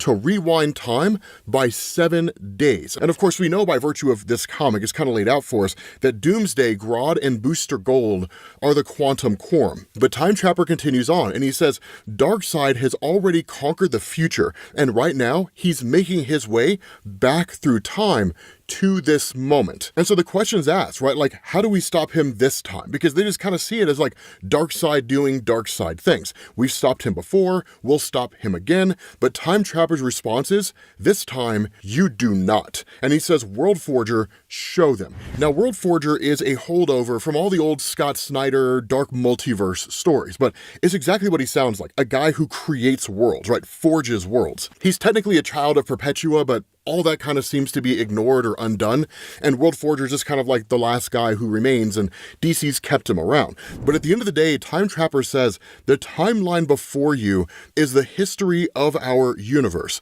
The flame just ahead of this moment is him. We've explored every variation, and no matter what you try, he consumes you and moves on. It all ends here in this moment with Darkseid. And their whole thing is like, there has to be something that we can do to defeat this guy. And Grodd is just like, nope, there really is nothing. And even like Booster Gold is asked, right? I mean, you're a guy who manipulates the time stream. You're a superhero. There has to be something. And at that point, Booster just tells Hal, right? We've watched you try 1,000 things 1,000 times, and you always lose. From what we've seen, there is only one thing that you can do. And the question is, what's that?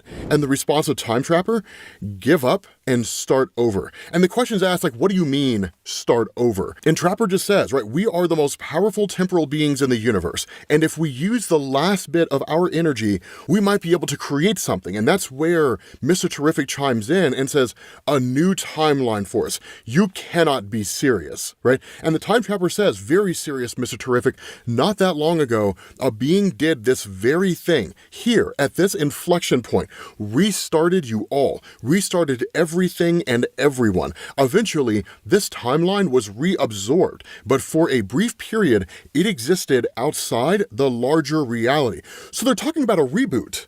They're talking about resetting the entirety of the DC continuity. And Nightwing is just like, and how did that turn out for us again? For Nightwing, it didn't turn out that well, because you guys all remember the whole Rick Grayson storyline.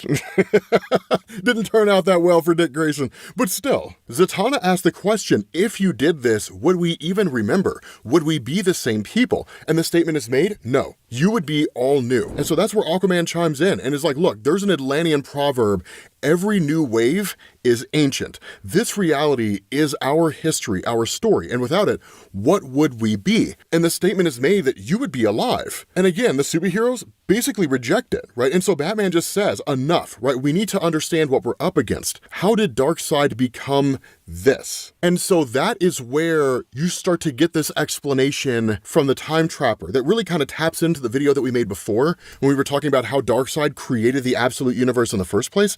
But effectively, Time Trapper says to understand him, you must understand what he seeks. Our universe is full of mysterious energies, but since its inception, its two most primal are the twin energies that we call Alpha and Omega. Alpha is the energy of creation, wild and explosive. Nearly all planets with life are sources of Alpha energy, but not Apocalypse. And Apocalypse's core is an infernal machine, a heart that runs on Omega energy, the antithesis of life, the energy of conquest, absorption, control. And when Darkseid sought it eons ago, it chose him as its champion and transformed him into the enemy that you have fought so many times. From that moment on, he has sought to turn Earth, reality's greatest source of alpha energy, into a new apocalypse. And so when he formed his new universe, he placed a heart of apocalypse at its primordial Earth's center. All Omega energy in that realm flows to him, making him absolute. Thus, he has become that universe's King Omega, the personification of all its Omega energy, a walking singularity that transforms all around him. Now, it is important to understand, most people in the Absolute Universe don't know this. While Absolute Martian Manhunter is aware of Darkseid within that universe, and that Darkseid seems to be the great manipulator or creator of that universe, even Martian Manhunter doesn't really seem to understand the full scope of what Time Trapper is talking about here. Absolute Joker had seemingly learned about the Omega particle, right? The particle of energy that feeds back into Darkseid. And he had basically theorized, right, that it's the inverse of what we're learning here. It starts with the Omega and ends with the Alpha. So basically a universe that is the antithesis of what a heroic universe would look like, which makes sense given how terrible the Absolute Universe is. And so in a lot of ways, what we're basically being told here is that the Absolute Universe is not that dissimilar from Earth 3. The crime syndicate of America, that sort of thing. Except this time, it's a universe created by Darkseid. But after explaining all of this, Trapper says, this is why we must act quickly. This Earth is already transforming upon his approach. Many of you have likely sensed the heart of Apocalypse growing at its center. And that's where Mr. Terrific recognizes the issue that Aquaman has been dealing with, right? The fire pits and the parademons popping up around the globe last year. That was covered in the Aquaman comics. No, we have not covered that comic, so you have not missed it. But Batman simply says, if there's a heart of Apocalypse forming at the center of our Earth right now, could we use it to transform one of us into something like him, a King Omega? And that's initially an awesome idea. They're kind of like, I mean, it is an idea, right? Gorilla Grodd is like, it's a terrible idea. But still, right, Trapper says, impossible, right? The heart is cosmically connected to Darkseid. It serves him only. But notice this, it only serves Darkseid because of his role, because of his mentality and what he pursues. It's not inherently tied to Darkseid. It's not like a DC Comics equivalent of like the Ultimate Nullifier, right? It was created by Galactus and Galactus holds it. No. This is just something that chose him because of the nature of Darkseid. And in fact, Trapper says that to change that, you need to restart it entirely, blast it with Omega energy that you do not have. But Batman says we do not, but Booster Gold does. He was stranded in the Absolute Universe for years. He is brimming with Omega energy because keep in mind, right, when they first discovered the Absolute Universe, not knowing what it was, they sent Booster Gold to go investigate. He was immediately attacked by the Absolute Legion of Superheroes, which is in that universe just called Darkseid's Legion. And when that happened, he was held captive. He was held prisoner as a means for them to be able to manipulate the time stream in the first place. And so Batman asks, then show us, right? Show us what we would have to do in order to use the heart that Darkseid has placed basically in Earth for our own ends to defeat him. And that's where the World Forger says, you must understand the heart is a living thing, sentient, reborn. It would immediately seek a champion, someone fueled by conquest and conquest only. You all, you're heroes. You're soft as hell. And it's really more Gorilla Grodd that just kind of says they're soft as hell than anything else. But Trapper Trapper says, even hungry and new, it would not let your kind near it. It would defend itself. And when the question is asked how, Trapper says it's fourth dimensional, not bound by our physics. By my calculations, it would reshape itself to test you, create a tournament.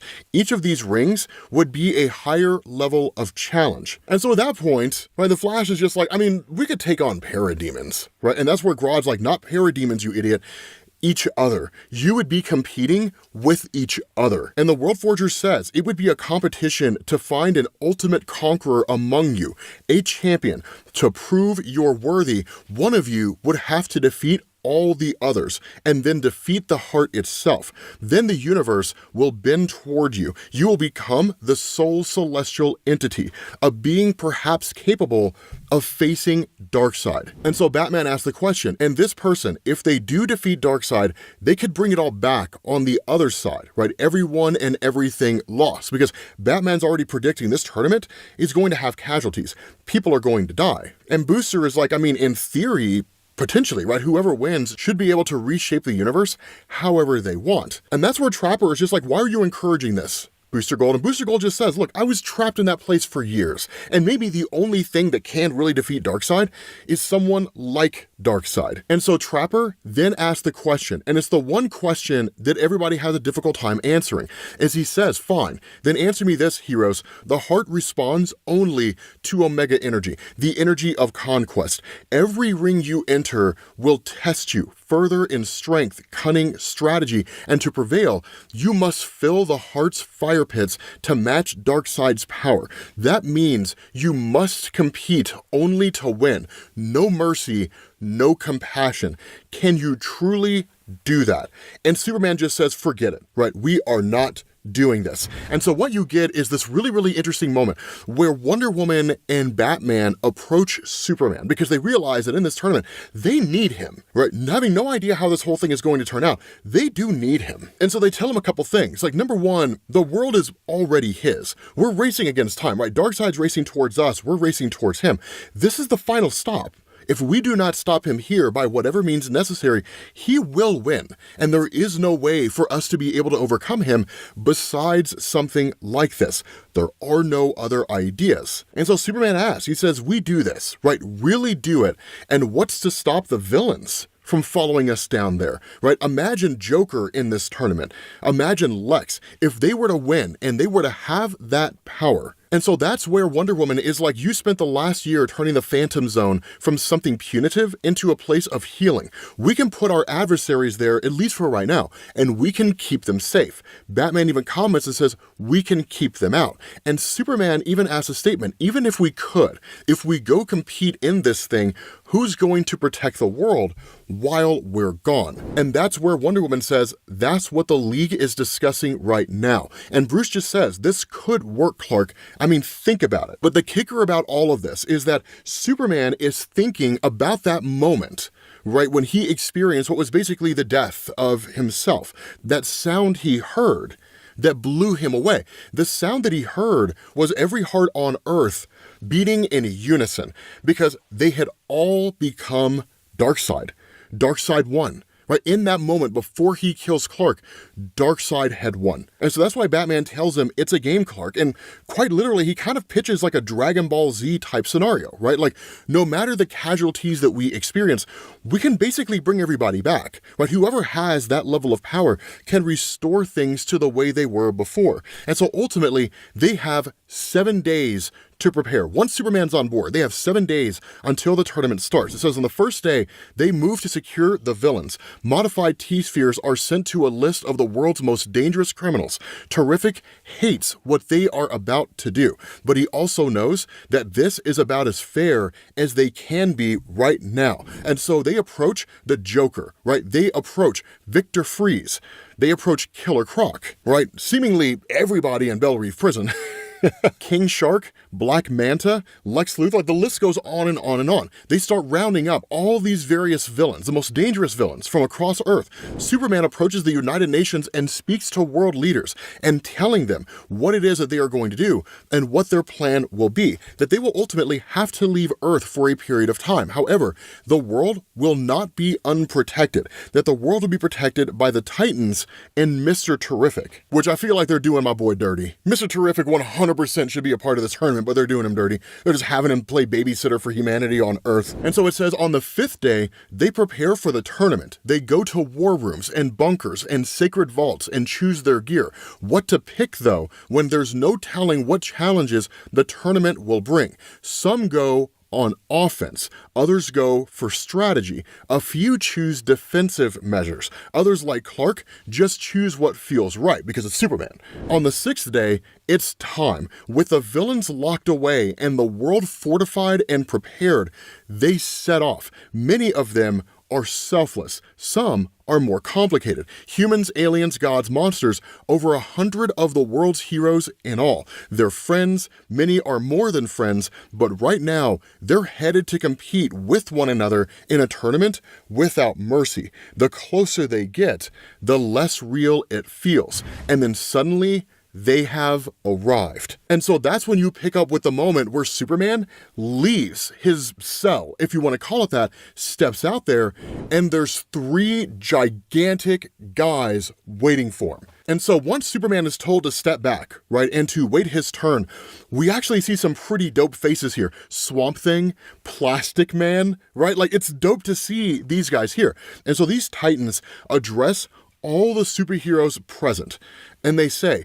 those of you who cross the gauntlet early shall move on, but the rest perish. But beware, one wrong step, and you may find yourself out. The contest begins at the drop of the mace. And when the mace hits, it even kind of catches Superman by surprise, and they just say, you may begin. And so Superman goes and attacks these guys. But that's where Batman says, Clark, get your head in the game. Because it's not about these 3 Titans that they're facing off against. The Titans are there, that is true, and they do represent a credible threat. The end goal is the finish line, the portal. It's essentially a race. And so the funny thing about this is that this is a combination of well-known superheroes and obscure superheroes, like Damage, right? Damage finally gets his chance to shine and literally gets crushed, right? We're told up ahead, Jay Garrick is racing toward the glowing portal marking the end zone when he suddenly takes a bad step and triggers their arrival, a form of parademon from the furthest point in time where Darkseid is at full saturation, Omega demons made from all species of life. And so Harley Quinn with her giant mallet just like calls Red Hood Zombie Boy, which is kind of hilarious, right? I feel like we should just start calling him that from now on. And he just tells her, right, like, you know, Harley, this is pretty much exactly how I picture the inside of your mind. And she's like, on a slow day, which I'd hate to see the inside of that girl's head on a busy day. But like Wonder Woman's destroying these guys, right? She's just like saying back to hell. Plastic Man, of course, is easily crushing all these Omega demons. This is child's play for somebody like Plastic Man. And even the Green Lanterns are unifying here, right, to face off against all these guys. Lobo is present, right? And while he's doing what he can in destroying these Omega demons, that like Ambush Bug, a Keith Giffen character from 1982, who is the definition of obscurity. He's basically just a guy who can teleport. Like, this guy comes running in, and he even says, like, obscure character in a massive, line-wide comic coming through. I'm at extremely high risk of death, because one of the big kickers about Ambush Bug is he's one of the only characters who knows that he's in a comic book, but, like, Ambush Bug gets crushed. And so this monologue continues on. Clark throws himself at the Omega demons. Heat vision, frost breath, kiloton punches. The knuckles burn, and he tells himself he's doing it. He's competing. But if you look at him, if you really look, he's not. In the shadows, the fire pits hiss angrily. Behind him, heroes begin to cross the finish line. Diana, Mary, Kara, because without even realizing it, Clark is hanging back. Instead of blasting through, he's clearing the way for his friends. More make it through. 5, 10, the portal begins to shrink. Clark fights on. 15 are through. The portal shrinks further. How many will be allowed to cross before it closes? Now 18. Carter makes 19. Of course, Carter Hall, Hawkman. And it says it occurs to Clark that he hasn't seen Bruce cross yet, which surprises him. If anyone was going to make it through. And that's when Batman shows up and he says, focus, right? You need to stay. And in that moment, Batman gets stabbed through the chest, right? Literally stabbed right through the chest. But it turns out it's not like a knife or a sword or a dagger or anything. Batman got harpooned because at the end of it is a flag that says bang. And you guys know exactly what that means because then it says a blast hits Clark, knocking him off his feet. And when he looks up, they're all right there. It's the Joker, Giganta, Cheetah, King Shark, Lex Luthor, Starro, and Joker just says, I guess Batman doesn't always win. Right? And so Bruce just tells Clark, remember what I said. So Bruce is dead. Batman dies like that, right? And so the monologue comes in. How did the villains escape? How did they get here? Clark has no time to figure it out. It only takes them moments to rush the finish line. Giganta makes it through. Joker, then Lex. But before he crosses the finish line, Lex turns to Superman and smiles. And there's something in Lex's smile. It takes Clark a moment to realize that it's pity. It's a smile that says, go save a cat from a tree. But this, leave this to us, Boy Scout. He thinks back to game night, to Bruce's words, his fists curl, and then no one knows what hit them. The Titans, the Omega Demons, the heart itself. In Superman's ears is a new sound as he blasts through, like sun splitting open. But it's not the impact of his fists or him breaking the barriers of physics. It's the pounding of a single heart in his ears, his own, as he crosses the finish line and takes the last spot. All around, the fire pits sing. And so it says, now behold your 32 champions. And this list of 32 champions is dope. It looks absolutely amazing. Etrigan, right? I mean, it's phenomenal. Like, I love the way this whole thing looks. It's incredible, right? Thumbnail galore out of this whole thing. And so that's where the monologue comes back in and it says, I can tell you the answer now if you would like. I am the heart of Apocalypse after all. So basically this is the one that's been giving us this entire monologue. And this is when the story really gets amazing because he says, the one who crowned Darkseid so long ago. So yes, I know who will join the ranks of the fallen. I know all the twists and turns that await them. So many, the surprises coming, like his 3 destroyers, horsemen from a world where his rule is absolute. Monsters, and these are just some of the horrors that await. But if you want to know the real truth, the final one, I will tell you. It's that none of them win. Not Clark, not Diana, not Mary, nor Eel. None of them. Not absolute Batman, not absolute Superman, and not absolute Wonder Woman. Because what they don't know is that there is one last champion among them, the king himself.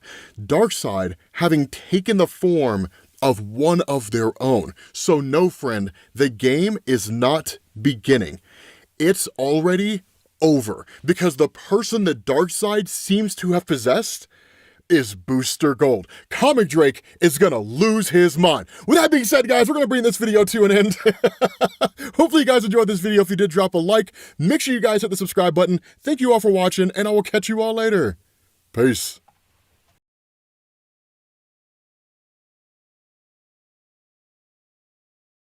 Man, that was just awesome. Yeah, something told me to just play them in a row too, like that. Yeah, plus I was eating at the same time, while being geeked out, just, a little hype. But yeah, okay. So just going backwards with it. Yeah, I already gave my take in regards to Boruto, the Boruto news. But yeah, with this one, oh man, with this tournament, y'all, all those damn champions, man, made it. Oh man, a lot of those, what, 30 something, 30 something motherfuckers made it. Heroes and some villains. Lobo was in there. He made it. Think Firestorm. Yeah, he made it. Supergirl. She made it. Yeah, she made it through. But damn. But who would have thought that Darkseid has the ability to possess motherfuckers, and that he was possessing Booster Gold. So I'm like, oh man, and then damn it, and then the Joker takes out Batman. Really? I'm like, come on, man. Like, y'all had to written that in there, huh? Yeah, y'all had to, because y'all, as y'all like to say, they're basically um they're of the same coin, basically. So nah, I'm like, damn, y'all gonna have them take him out like that, but make it to where, okay, that if Batman was to ever take out in any universe, it was to take out the Joker, then Batman would be lost and be feeling not himself and shit. Like, come on, man. Like, Batman can't take out the Joker, but the Joker can take out Batman. That's some bullshit, man. But dude, I can't wait. Oh, I'm itching now to see, okay, what's next. Like, what else is going to happen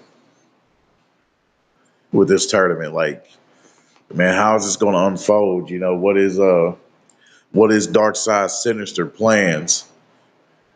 Because this makes him more calculative and sinister and all that shit than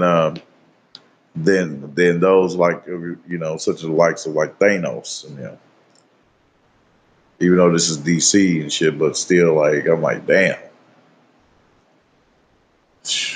And then the Moonlight Boy from Berserk, which I had to go over and look at that video again because I was trying to gather a better or the exact understanding, okay, of what his true nature is.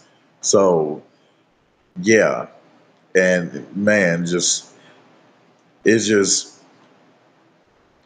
agony and heartache to the beyond, But for some weird reason, those are one of the elements that has drawn us to a lot of us fans to Berserk. But man, the hardships and the hell that baby had to go through, which was basically, the demon child of Guts and Casca. In which case, when she was pregnant before the before the incarnation, and before the first eclipse, which that was Guts's baby forming inside of her. And I think it was only until after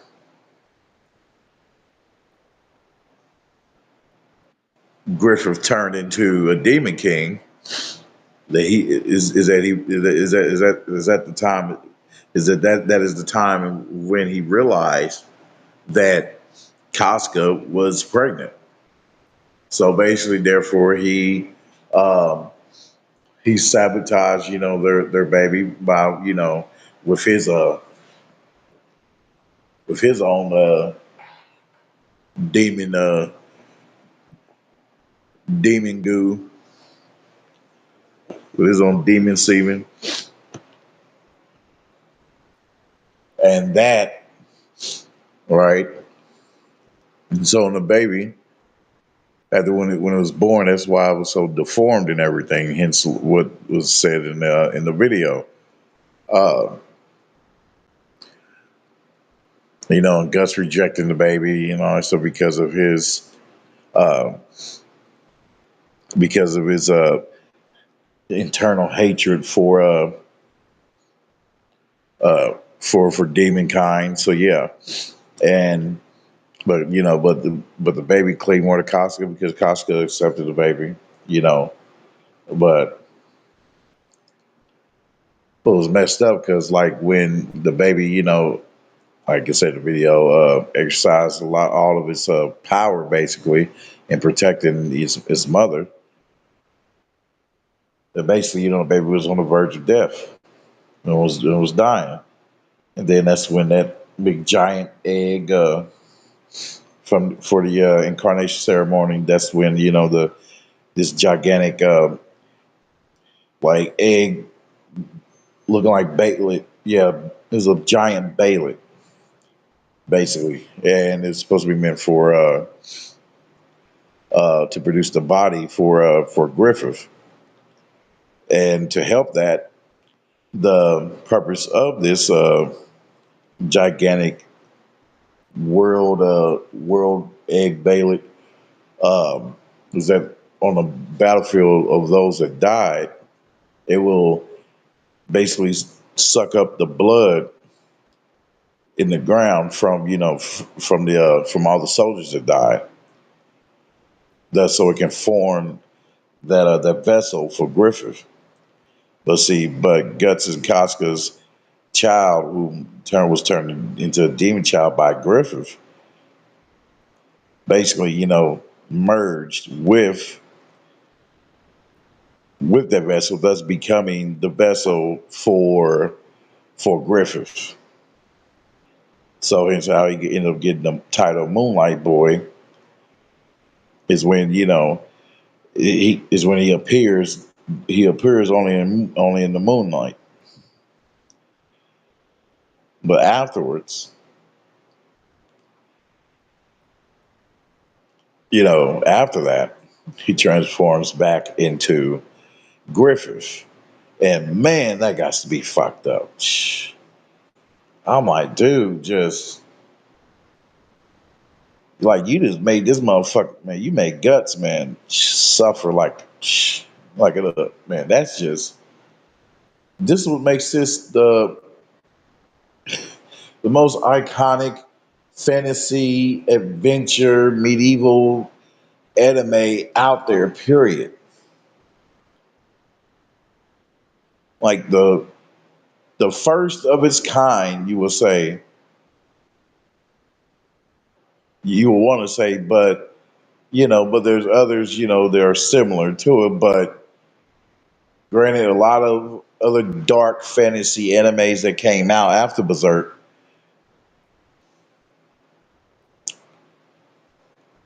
they take their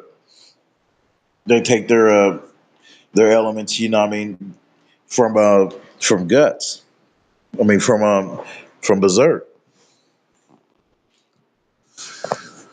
So without Berserk, you wouldn't have a lot of dark fantasy, high action, crazy action anime. To be even more crazy though, some sci-fi shit was in it.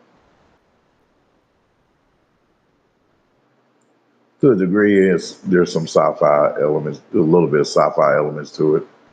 And you're talking about the astral plane and the earthly planes and shit like that, and the interstices and everything else. So deeper layers of the astral plane. Yeah, and it's just man, because when you think about it, you're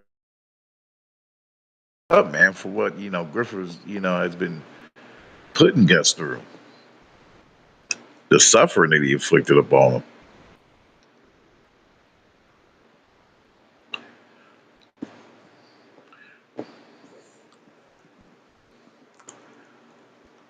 All started from his crazy obsession over Guts, or wanting to basically keep Guts, all to himself and don't want to let him go off to the world, to take a break and to find himself and shit. Like, damn, you couldn't even look at it like this motherfucker was taking a break. Like, you could have known this motherfucker wouldn't have, just say after Ben on Hawk, I'm done forever type of shit. Like, damn. Like, I don't want to see you guys again type of shit. That's how this motherfucker, you know, even still though, man, but you don't let that have you go crazy and shit, and then just out of that sense of longing, which is why he become one of the five demon kings. He's a demon king of longing. So out of that longing, he chose to do some stupid, foolish, irrational shit with the by by forcing himself upon Princess Charlotte, and one of the servants, basically was peeking in, seeing what happened, and then reported it, and then therefore, boom, his ass gets captured and tortured to the point where you might as well say, damn, hey, that they should have killed him. They should have deleted him. So, but yeah, and yeah, but it's just, man, you know, and then out of that, being like as if you're mad at guts and everybody in the whole world. So therefore, them out of that high degree of selfishness and ridiculous non-logical thinking, you choose to call upon the power of darkness, the God hand, to give you some damn powers to help you to obtain your damn kingdom. But in the midst of that, to inflict more suffering and grief upon Guts and Casca, he ends up graping her. That's not why I'm led to believe that to purposely affect the seed, the baby that was forming in there. So yeah.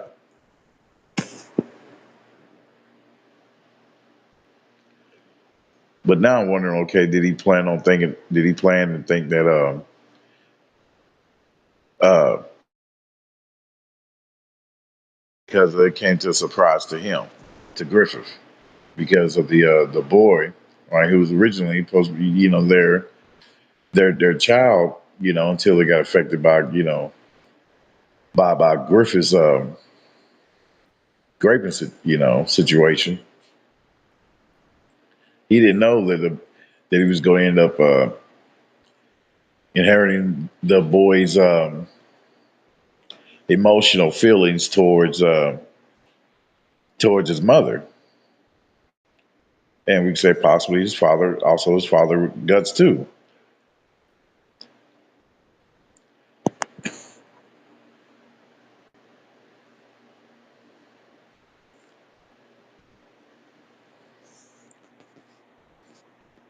Because I'm wondering, okay, is that part of the reason why now he's not, because he needed that vessel in order to be able to, you know, stroll through with his powers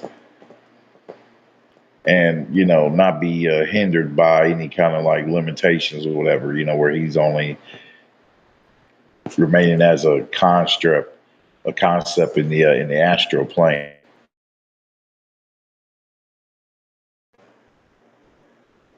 So I'm wondering, okay, because I'm like, dude could have been and killed Guts. Like he could have been and took him out. So I'm like wondering, okay, is that why is that's what is affecting him, or is that and or because he just been solely focused on doing what it takes to obtain his own damn kingdom by whatever selfish means to a high degree. So yeah, off of that, but yeah, on the retro animes, man, yeah, that's talking about a blast from the past. Because, dude, I have not yet seen some of those animes.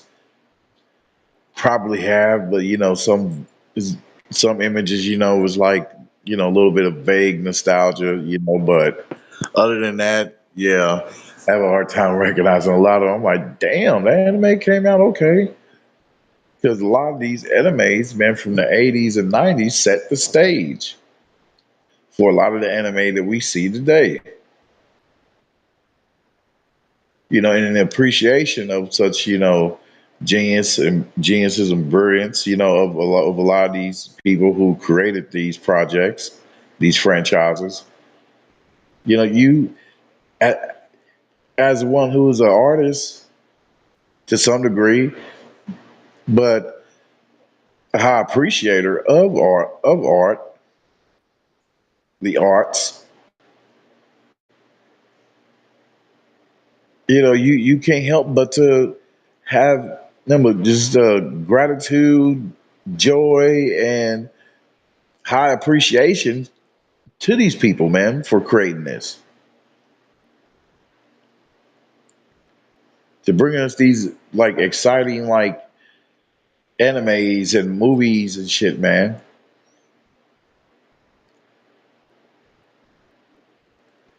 Basically stomping Hollywood in the in the dirt with the power of the level of the creativity that they've been able to bring forth over these past what 3.5 decades.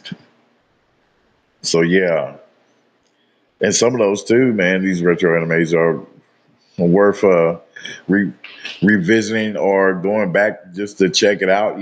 Just so you can put that under your belt. To talk to other people about to other geeks. So yeah, and then oh man, Predator Badlands, like. I can't wait to see, dude. I think that shit is gonna be top. Like, I think that may do more sales than the Predator Kings. I believe that was, yeah, the animated movie,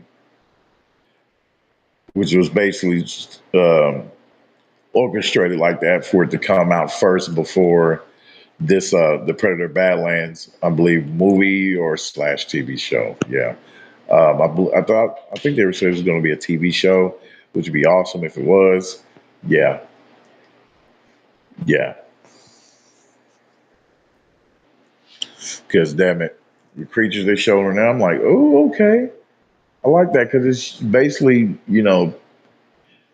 causing us to gravitate towards it because we are observing and seeing that they chose to go the route that will cause us to be filled with anticipation and and suspense because it's a lot more time that they can take, to decide on all the uh, all the artistic, art ideas and the writings and stuff like that, and the placements of stuff, and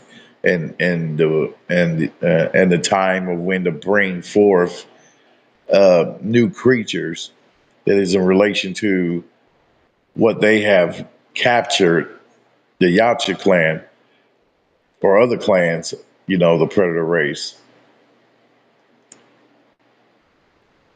that is, basically of that universe, something that they know that we never seen before. So, with that in mind, it leads me to believe that okay, that this may rank above that or be like probably the highest grossing Predator movie or TV show because I know a lot of us fans have been just been waiting, man. Like, damn, what the hell, man? Come on, been itching, waiting, like for some new developments, with this Predator franchise. Especially for what y'all gonna do with the Predator suit. You know, a lot of people been waiting, but half of the people, half the fans just say, hey, like me, I'm part of that group where we just say, hey, waiting, but then again, we're not waiting because all these other badass projects are going on, so that we can put our focus on, and get some excitement out of. So yeah. So yeah, but we've been waiting on that. What y'all gonna do with this suit? So,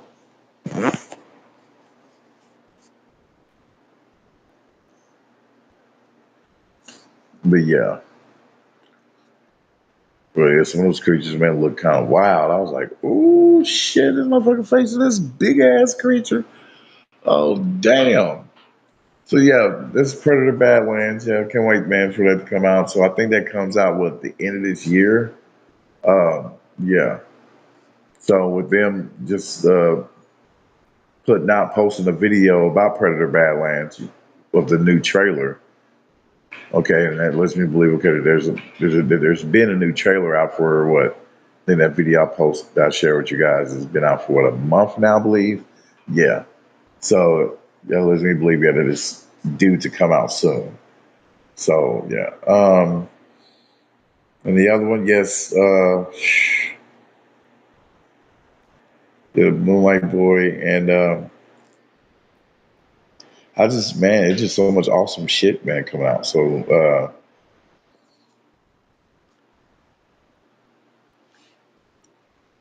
2 hours. I got you out for. So yeah. So that'll be all. That'll be pretty much it, man. Yeah. So you geared up and ready, y'all. And as you know, it's gonna be a long one, just like the last anime night. So give it to your snacks and all that shit. And yeah, and sit back and enjoy this show with me. So I was up here, get myself ready, get a few things together. So I'll be getting that together. Give me about maybe a couple of hours at the most, and I'll have it ready. So yeah, thank you guys for coming through. Hit the like, share, follow, subscribe. I'm not your fan. I'm not your stand, for I am brother. One verse a million. It's the Hanma Force. And this will be the Hanma Force movie night, Geek-verse, news. So we'll be heading out right now. Please hit the Cash App also. Peace.